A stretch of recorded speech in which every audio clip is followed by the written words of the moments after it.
This isn't what winter typically looks like in Saskatchewan.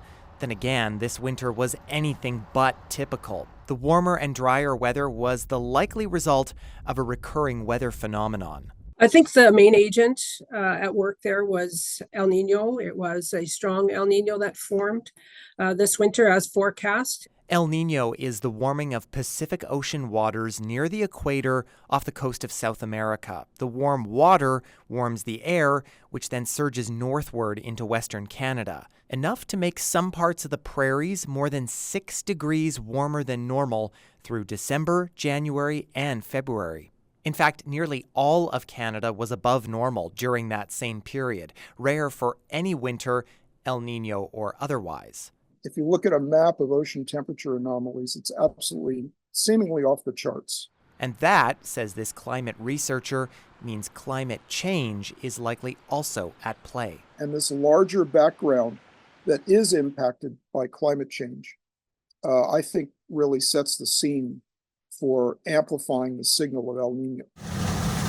It also means things are not looking good for farmers again this year. Parts of the prairies are already under extreme to exceptional drought conditions as of the end of February. That's enough of a concern for the Agricultural Producers Association of Saskatchewan to call for a provincial committee on drought preparedness made up of farmers, climate researchers, and government. I think we could sit down and come out, have a dialogue about what does it look like? What are the options that the province has and the producers have at their fingertips that would alleviate some of the stress and some of these issues for producers moving forward? No additional money was put toward crop insurance in this year's provincial budget. That's despite drought-related insurance payouts last year, putting Saskatchewan's finances in the red.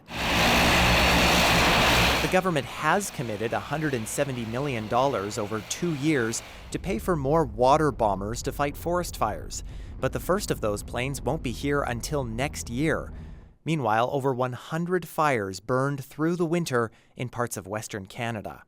It is an unusual number this year, and I think everyone's a little bit on edge, waiting to see what that'll mean in the spring when the usual, fire-conducive weather conditions sort of turn up. And long-term forecasts show spring will likely continue to feature above normal temperatures on the prairies. This despite El Nino's expected weakening in the coming months. Still, experts say El Nino's effects can be felt long after it's over, leaving further uncertainty for those desperate for relief. Ethan Williams, CBC News, Regina.